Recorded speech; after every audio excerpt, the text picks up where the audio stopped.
Sir Arthur Conan Doyle's A Study in Scarlet, Chapter 14, The Conclusion. We had all been warned to appear before the magistrates upon the Thursday, but when Thursday came, there was no occasion for our testimony. A higher judge had taken the matter in hand, and Jefferson Hope had been summoned before a tribunal where strict justice would be meted out to him. On the very night after his capture, the aneurysm burst, and he was found in the morning stretched upon the floor of the cell with a placid smile on his face, as though he had been able in his dying moments to look back upon a useful life and on work well done. "Gregson and Lestrade will be wild about his death," Holmes remarked as we chatted it over next morning. "Where will their grand advertisement be now?" "I don't see that they have very much to do with his capture," I answered. "What you do in this world is a matter of no consequence," returned my companion bitterly. "The question is, what can you make people believe that you have done? No, never mind," he continued more brightly after a pause. "I would not have missed the investigation for anything. Then there has been no better case within my recollection. Simple as it was, there were several most instructive points about it." "Simple?" I ejaculated. "Well, really, it can hardly be described as otherwise," said Sherlock Holmes, smiling at my surprise. "The proof of its intrinsic simplicity is that without any help save a few very ordinary deductions, I was able to lay my hand upon the criminal within 3 days." "That is true," I said. "I have already explained to you that what is out of the common is usually a guide rather than a hindrance. In solving a problem of this sort, the grand thing is to be able to reason backwards. That is a very useful accomplishment, and a very easy one, but people do not practice it much. In the everyday affairs of life, it is more useful to reason forwards, and so the other comes to be neglected. There are 50 who can reason synthetically for one who can reason analytically." "I confess," said I, "that I do not quite follow you." "I hardly expect that you would. Let me see if I can make it clearer. Most people, if you describe a train of events to them, will tell you what the result would be. They can put those events together in their mind and argue from them that something will come to pass. There are few people, however, who, if you told them a result, would be able to evolve from their own inner consciousness what the steps were which led to that result. This power is what I mean when I talk of reasoning backwards or analytically." "I understand," said I. "Now, this was a case in which you were given the result and had to find everything else for yourself. Now, let me endeavor to show you the different steps in my reasoning. To begin in the beginning, I approached the house, as you know, on foot and with my mind entirely free from all impressions. I naturally began by examining the roadway, and there, as I have already explained to you, I saw clearly the marks of a cab, which I ascertained by inquiry must have been there during the night. I satisfied myself that it was a cab and not a private carriage by a narrow gauge of the wheels. The ordinary London growler is considerably less wide than a gentleman's brougham. That was the first point gained.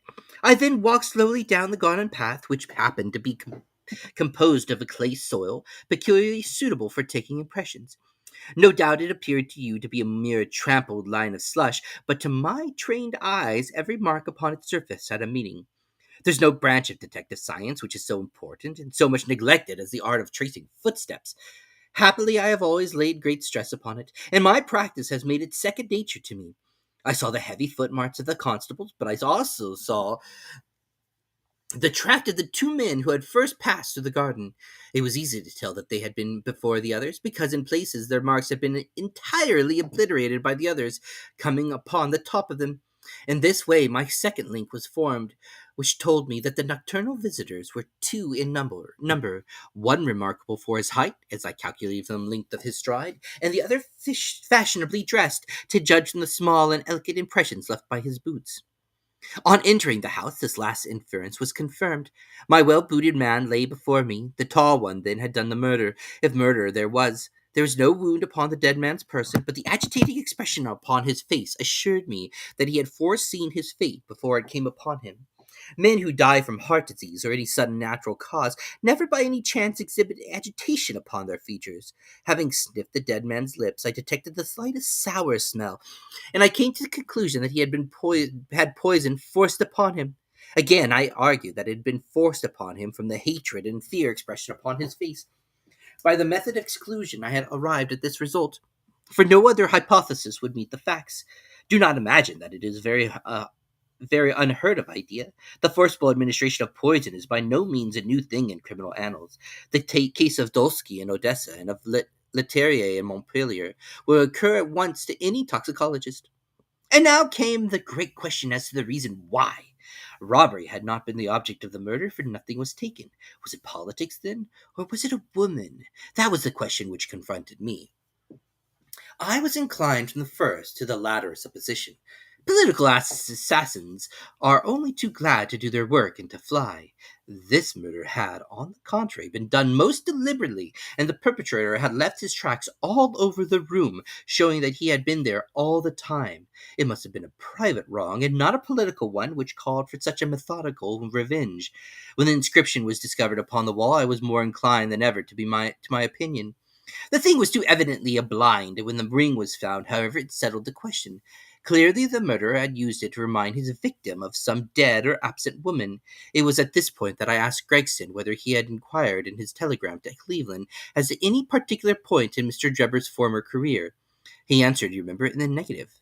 I then proceeded to make a careful examination of the room, which confirmed me in my opinion as to the murderer's height and the length of his nails. I had already come height and furnished me with the additional details as to the Trichinopoly cigar and the length of his nails. I had already come to the conclusion, since there were no signs of a struggle, that the blood which covered the floor had burst from the murderer's nose in his excitement. I could perceive that the track of blood coincided with the tracks of his feet. It is seldom that any man, unless he is very full-blooded, breaks out in this way through emotion, so I hazard the opinion that the criminal was probably a robust and ruddy-faced man. Events proved that I had judged that correctly. Having left the house, I proceeded to do what Gregson had neglected. I telegraphed to the head of the police at Cleveland, limiting my inquiry to the circumstances connected with the marriage of Enoch Drebber.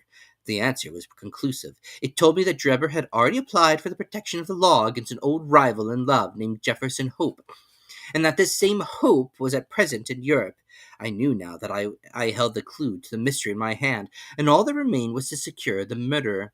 I had already determined in my own mind that the man who had walked into the house with Drebber was none other than that man who had driven the cab. The marks in the road showed me that the horse had wandered on a way which would have been impossible had there been anyone in charge of it. Where then could the driver be, unless he were inside the house? Again, it is absurd to suppose that any sane man would carry out a deliberate crime under the very eyes, as it were, of a third person, who was sure to betray him. Lastly, supposing one man wished to dog another through London, what better could he adopt than to turn cab driver? All these considerations led me to the irresistible conclusion that Jefferson Hope was to be found among the Jarvies of the metropolis. If he had been one, there was no reason to believe that he had ceased to be. On the contrary, from his point of view, any sudden change would be likely to draw attention to himself. He would probably, for a time at least, continue to perform his duties. There was no reason to suppose that he was going under an assumed name. Why should he change his name in a country where no one knew his original one? I therefore organized my street Arab detective corps and sent them systematically to every cab proprietor in London until they ferreted out the man that I wanted. How well they succeeded and how quickly I took advantage of it are still fresh in your recollection. The murder of Stangerson was an incident which was entirely unexpected, but which could hardly in any case have been prevented. Through it, as you know, I came into possession of the pills, the existence of which I had already surmised. You see, the whole thing is a chain of logical sequences without a break or flaw. It is wonderful, I cried. Your marriage should be publicly recognized. You should publish an account of this case. If you won't, I will for you. You may do what you like, doctor, he answered. See here, he continued, echoing, handing a paper over to him. Look at this.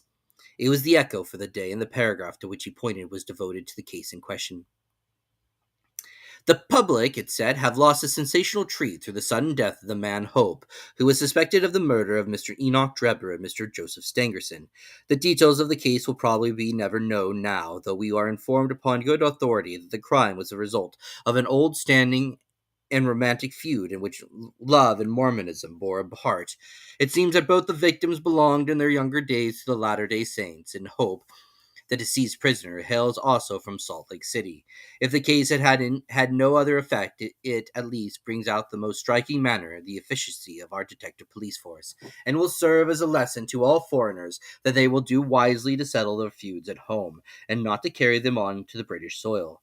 It is an open secret that the credit of this smart capture belongs entirely to the well-known Scotland Yard officials, Masters Lestrade and Gregson.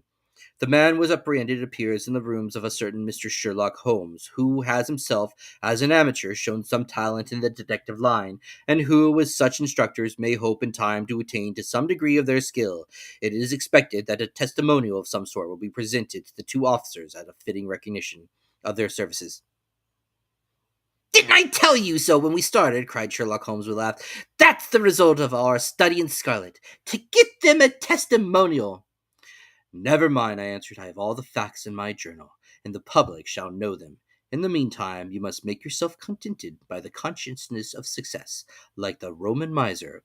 Populus me sipilat et mihi plaudo, ipse dormissimo ac numos contemplor in arca."